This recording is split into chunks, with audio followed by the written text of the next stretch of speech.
आशीष भाई ने दिखाया, और वो दूसरा वाला क्यू भी रखिए। अब डिकोड करिए इसको, अब इससे कैसे समझे? हाँ। तो हर लाइन पे एक अक्षर कम से कम था। वो जो क्यू था उसमें GHCL कंपनी का नाम था। दूसरे क्यू से बताना चाहता दरअसल गुजरात हेवी केमिकल्स।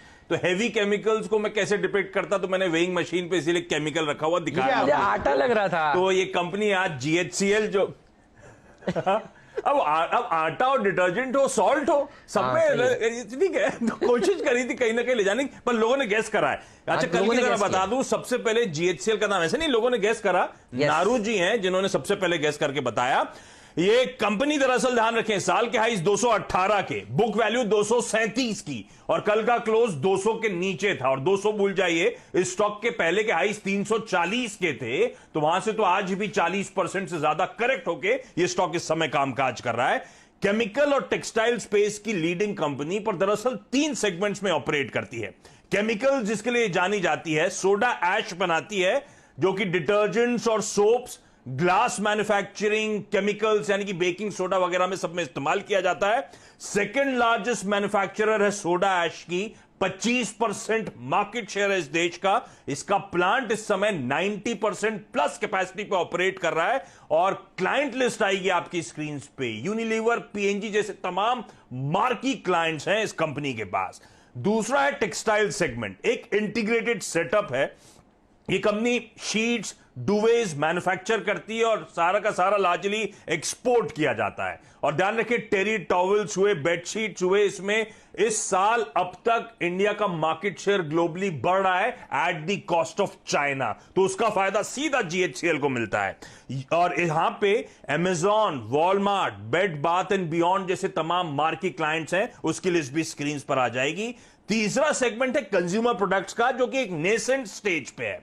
ये company edible salts, industrial grade salts, market jujube honey, spices, blended spices जैसे कि हल्दी, तमाम मसाले, coriander, black pepper powder, I flow brand के अंतर्गत। और फिलहाल महाराष्ट्र और गोवा के बाजार में पकड़ मजबूत कर रही है। और ध्यान रखें, इस समय एक डीमर्जर अंडरवे है। अपने टेक्सटाइल कारोबार को डीमर्ज कर रही है, वैल्यू अनलॉक करने के लिए और अपने ऑपरेशंस को स्ट्रीमलाइन करने के लिए। वो एक बड़ा ट्रिगर होगा। Already competition commission of India से अप्रूवल, BSE, NSE दोनों स्टॉक एक्सचेंजेस से नो ऑब्जेक्शन सर्टिफिकेट्स आ चुके हैं।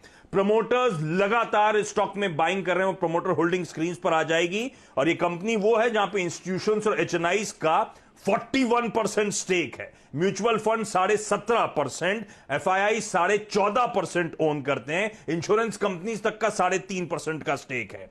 बैलेंस शीट पे आपकी स्क्रीन पे long term, short term debt आएगा, लगातार रिड्यूस हो रहा है। और उनके सामने 1100 करोड़ के करंट एसेट्स हैं इस कंपनी के पास। इस कंपनी ने पिछले क्वार्टर Q2 में 198 करोड़ रुपीस का डेट रिपे करा। इस साल की पहली छमाही में 245 करोड़ का डेट रिपे कर चुकी है। अपनी फाइनेंस कॉस्ट Q2 में ही 20% रिड्यूस कर दी है।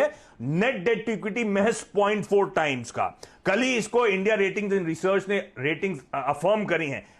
IND A1 प्लस और IND A प्लस, इस तरह की रेटिंग्स हैं। क्वार्टरली परफॉर्मेंस आपकी स्क्रीन पर आएगा, गजब की स्ट्रॉन्ग फुटिंग पर है। तगड़ा बाउंस बैक सीक्वेंशियली। इनफैक्ट पिछले कई सालों से दरअसल इस कंपनी के फाइनेंशियल्स में बहुत तगड़ा मोमेंटम देखने को मिल रहा है। और सबसे इंटरेस्टिंग लास्ट में आपके लिए 2 पीयर कंपैरिजंस हैं, PE1, PE2।